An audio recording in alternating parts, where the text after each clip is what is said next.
Pre-show. I've got a body and face for radio. I can tell you that right now. So, tell me what you thought about the Kim Justice video. I don't know. It's been so long since I saw it. I can't remember You any can't of remember it. the number one? What was it? I can't remember either. I think it might have been No Mercy. Is that a good one? It is a good one. I know that the number one bad one was a WCW game. It's probably Backstage Brawl or whatever, one of those horrible ones. No Mercy is what very widely regarded. Having played it, I mean, literally I played it yesterday. And I played WCW's WCW NWO World Tour, or no, it was a WCW NWO. It was the last N64 game that they made. I can't think of the name of it. It's good too. There are 4 players. It's when the Aki group was doing those games. They're not the same people that did the Fire Pro Wrestling games, no, right? No. Fire Pro is a different system. Fire Pro is different. I like Fire Pro everything except for the fact that when it comes to actually playing the game, I just stink at it. My favorite games are the Toku and Roshinden games from Japan, New Japan Pro Wrestling. We played the one for the Dreamcast a lot. I played the one for the PlayStation 1, Toku Roshinden 2, I believe. We played the crap out of that. So I probably had the most experience with that. Mm-hmm. It had, I talk about robust character creation. It was great. And then I like All Japan Wrestling. It's got a game for the Dreamcast that's pretty good. I like it. What else? Of course, WWF WrestleFest is awful. That good. was actually, I take it back. WrestleFest was her number one game. That's a good choice. And it's not Tecmo that made that. It's Technos. Technos. Yeah, no, we talked about that the other way. Yeah, and Technos are the same people that made River City Ransom, Super Dodgeball. Okay. Mm-hmm. But that's a great game. I mean, for the amount of time. That and Tucker Sin 2 I've played more than anything else. Played just the hell out of both of them. Of course, I used to own a WrestleFest back in the day. Didn't that wasn't the WrestleFest though, right? No, the WrestleFest was a 4-player. Okay. And it got sold when I had to move out of Lexington. So unfortunately. But you kept the marquee, right? No, sold the whole thing. I actually we also bought the kit. Oh, okay. We got a 2-player kit stashed somewhere. And I also had, I think we still own the WrestleFest PCB. We own WWF Superstars. I think we got the marquee for that too, and Matt Mania and JAMA adapter for Matt Mania. So, yeah, and Main Event. Wow. So we own a lot of wrestling games. And I used to own. We may still own WWF WrestleMania, the really? Mortal Kombat-y one, which grew on me, admittedly. So. Why don't you show everybody what you bought this week? What you got in the mail? Oh, are these video pre-shows? Yeah. Oh, I didn't Do you know realize that I send you the link to this every week? I you never once clicked on it? Let me tell you something here before you kill me. This week, I thought they were all audio. So, hi everybody who watches me squirm before the show. Have they all been on video? They've never been anything but video. Oh, sweet. We've never done Has an audio. Has anyone ever watched one? All of our Patreon people. Oh my God, I'm so sorry. That's everybody. what it's for. Oh Lord, I thought it was just audio. Am I involved in this show anymore? Sometimes I wonder. Anyways, so this week I was like, I'm just gonna listen to one of these in the car, just because I was gonna listen to the very first one. I was like, what me and Bo were talking about, 2-3 months ago. Mm-hmm. And I couldn't find a link anywhere. And I knew you'd sent that. And I don't know how you sent that. Did you send it to me on a phone? Every week I send you a message in your Gmail address. Gmail. I never used that. I didn't know that. Yeah. I mean, I go there, but I never use it. That's what You're still using Hotmail. I do. I've got Gmail too. Hey, what do you want from me? Smart ass. Look, everyone. It's this. It's a Super UFO Pro 8. It's so much better than the Pro 7, which was last year's model. That thing's shit. Yep. Oh, junk. Crap. Poop. This is a crazy, non-Amiga, admittedly, related multi-cart I got off eBay. See, there's the instruction manual. CD. USB and the cartridge itself. Now, yes, I know any people that are out that are in the Super Nintendo realize this is an older cart. It's widely regarded as crap. I get it, but it was cheap, and I'm widely regarded as crap and cheap, so it works out great for me. But check this out.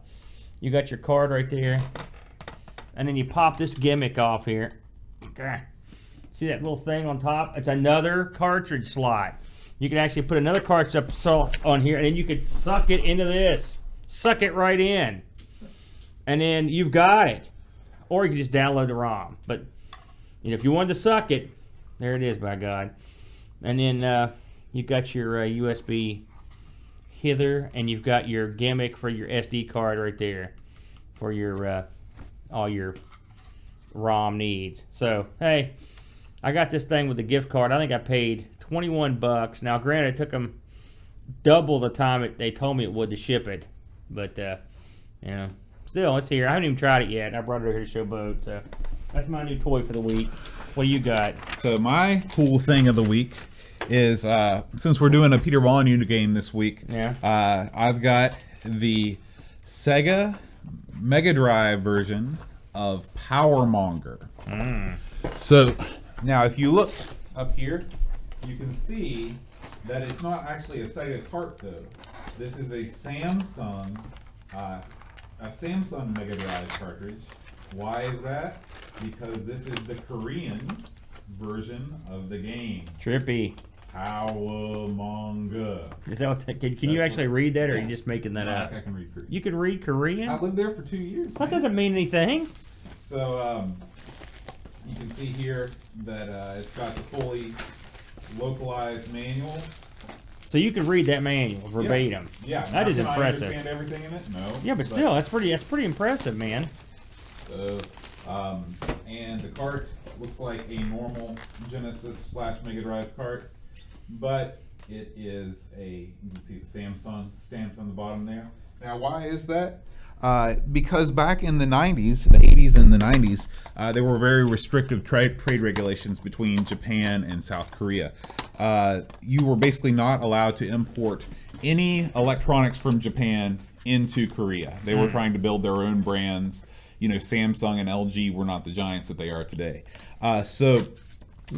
Instead, what they did, because they realized they couldn't build their own video game system from scratch, they licensed the technology and actually the units from Nintendo and Sega, and they just put either Hyundai. Hyundai had the Nintendo consoles, so the Hyundai Comboy was the original Nintendo. The Super Comboy was the Super Nintendo.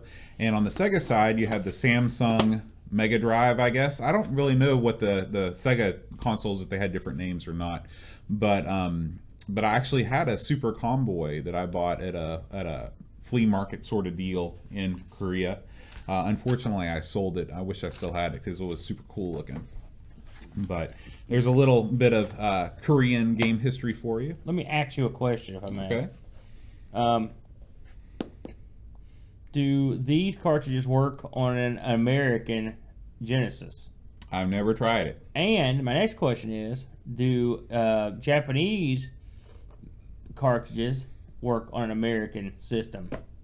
I want to say they're probably region locked, but I don't know about the Korean thing, because the Korean, for example, in Korea, the Hyundai Comboy, the NES, the carts look like NES carts. They don't look like Famicom carts. The only difference, if you look at a Super Mario Brothers, it looks exactly like a Super Mario Brothers that you'd buy anywhere in America, except it has written in English Korean version on it. Pretty interesting. Yeah, that's good stuff. So that's what and this is actually the first time that I've opened this up probably since I bought it. Have you played that game? No, I've never played Powermonger, and I don't really want to. It doesn't seem like it's aged very well from the videos that I've watched of it. The funny thing is, like I was saying earlier, I actually own this game too for the Amiga, and I've never played it once. And I've got no idea how I got it, but by God, I got it. I may have bought it. Thinking the cover looked cool, and then played it. Yeah, and then realized. Honestly, it may be the most awesome game ever. That's to be true. honest with you. The cover is very cool looking. Yeah, it is. Yeah. It's I loaded it up, and I was like, well, let's go back to Jet of the Beast or something, Yeah, this is Samsung Junja, and I think Junja is just like game. So maybe it was just called like the Samsung game system or something like that. Super Aladdin Boy. Oh no, this is so a lot of Korean words are written in English. Yeah. So this is Super Aladdin Boy. So that must have been what the Korean Genesis was called, the Super Aladdin Boy. All right.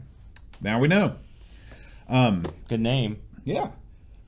Anything else awesome been going on in your life lately? Let me think here. I am going to Cincinnati, Ohio, this coming weekend to with the whole family. We're going to hit the zoo. We're going to hit the Newport Aquarium. We're going to spend a couple days at the Wolf's Lodge Resort. Oh, that place is real popular with the kids. Yeah. My students go there often. We're going to hit the Museum of Art. We're going to hit the Children's Museum. And we're hopefully going to hit the classic arcade that's up there. Wow. And if we do, I'll take some footage. Yeah, that sounds great. Trusty Amiga Cam 5000. You guys have gotten to go on a lot of good trips this summer, traveling around. Well, we do the best we can on what we've got to work with. That's, going up to Cincinnati, spending some time at the Wolf Lodge, that ain't cheap. But no, it's not. No, it's not. Luckily, I'm independently wealthy. Yeah, well, it's because of the inheritance that your great uncle that was the business tycoon. Well, old man Dowdy. The business tycoon in our family was my grandfather, who saved every penny he ever made, and built a good life for himself. For a coal miner. Mm-hmm. I, on the other hand, spend every cent I make plus many, many more cents. But how many arcade games did your grandfather have? Well, that's the question. He probably was baffled when he saw those things. But yeah, so it should be a fun trip. I'm looking forward to seeing the arcade up there. I heard there's a nice one. I hope it's still in business. I got to check. Mm-hmm. But the next few months are going to be crazy. We've got my fantasy football draft. We've got CharCon coming up, which is our local gaming show. We've got the Mothman Festival. This is the 10th anniversary of Mothman, and I think they said it was the 60th anniversary of his sightings. Real Mothman. The real Mothman, absolutely. I'm surprised that the Mothman Festival is only 10 years old. I figured that had been going on for years. No, 10 years, I think it is. So you said last year it was kind of on the upswing, right? It was better than it had been in a while. It was, and this year should be the biggest one ever. So why don't you? I don't think people. I don't want to doubt the wide-ranging fame of Mothman, but there might be some listeners that we have that don't know what Mothman is. So can you clue them in? Well, we have a town near here named Point Pleasant, West Virginia, USA. Point Pleasant is a rural town right on the border of West Virginia and Ohio. It sits at a meeting of two rivers, I believe, right there. I think it's the Ohio and the Canal? Is that what it is? I'm not 100% sure. I think that's right. And in the 60s, I think it was, let's say 66, I think that's what it was. Some teenagers were out driving around, and they were, not to go too far into it, but they were accosted by something. They were chased by something they described as a man, humanoid figure with wings and big red eyes. And it chased them down these rural roads, and they finally got back and went to the police station and reported it. And that summer, tons and tons of sightings of a Mothman were reported in the area. Plus, there were lots of reports of UFOs in the area, and there were lots of reports of very strange figures in all black, which came to be referred to as the Men in Black. That may be where that term was coined. And the book was written about it, Mothman Prophecies. Later turned into a feature film. Turned into a feature film with Richard Gere. Yeah. Now, what does the collapse of the Silver Bridge have to do with Mothman? Well, the Silver Bridge collapsed soon after the Mothman came around, and and Teresa could tell this so much better than me. Knows so much more, but a lot of people considered that the Mothman arriving there was an omen. Now, other people considered the fact that there a very real historical figure named Chief Cornstalk was basically betrayed in the Battle of Point Pleasant, and it was he was captured and killed along with his son.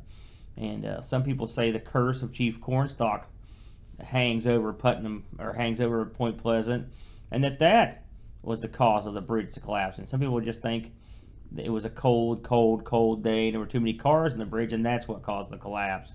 The logical thing. But no matter what happened, Mothman sightings disappeared as quickly as they came, and but the little town of Point Pleasant has been known as the place where the Mothman was seen. Now the Mothman sightings will come and go. Now you see, it's in some people will say they saw him, last week, whatever. But 10 years ago, I think, I'm trying to this 10th or 15th anniversary. I think it's the 10th, but it could be the 15th anniversary. Every September they have the city of Point Pleasant has a Mothman festival. They have erected a big, life-size Mothman statue right square smack down in the middle of town, with the wings and everything. And right around the statue, they have a Mothman festival. They bring in vendors. They bring in speakers that are usually the speakers from the realm of the paranormal or the cryptozoologists, that sort of thing. Conspiracy people. They'll come in and speak. They'll have shows at the local theater that are involved, that sort of stuff. They will have psychics and card readers come to town that will do tarot readings. They have a karaoke and car show, and they'll show classic bikes and just all sorts of stuff. And have all kinds of carnival food and that sort of thing. And it's a big thing. They do it for the weekend, and then you'll go down there and buy whatever kind of wacky stuff you want, or sell stuff if you want. It's a nice little festival. It keeps the town on the map, because there's not a whole lot going on in Point Pleasant. There's also a reported haunted hotel there that's very popular called the Lowell. It's a very old hotel by American standards, and it had gangsters in it and stuff back in the day, and smuggling. So it's a nice place to tour as well. So it's a neat town. Is it a functional hotel too? Absolutely, absolutely. You can stay in the hotel. Teresa stayed in it. I'm not, but I'd like to. But it doesn't seem like it'd be that comfortable. But the lobby's real nice, and it's got a kind of this green marble fireplace. Wow. And it's real nice. It's very well kept. So yeah, that's what the Mothman is. It's fun. Maybe this year I'll shoot some footage of it. We'll stick it up with this. Yeah. I don't know how you can tie that in with the Amiga, it's but just a patron supporter exclusive. Oh yeah, yeah. What a deal! Mothman Festival. But I don't know. I'm guessing they have these all over the world in some capacity. They have these little towns. Oh sure. Even around here, there's another monster called the Braxton County Monster, or the Green Monster. I've been to his festival. Although it didn't happen anymore. You should bring that candle that you've got next time. Yeah. It's Braxton County Monster. Or it's Braxton County Monster and Fighting the Mothman. Yeah, right? yeah. And then you also have a Braxton County Monster candle that's just a candle. We right? have statues. Or is it a statue? Yeah, they're statues. The Braxton County Monster, or the Green Monster, and he's also got another name, which is Flatwoods Monster. He is weird looking, and he shows up in like Japanese.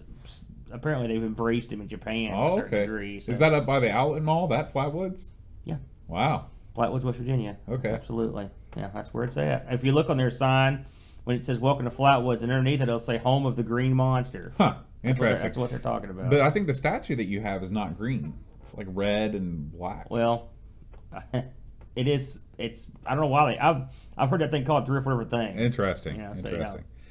Well, that's been your cryptozoology minute with the Amigos, and I think we'll go ahead and close out our pre-show and get the real show going. So, thanks for watching. Thanks for supporting us. Enjoy the show. Adios.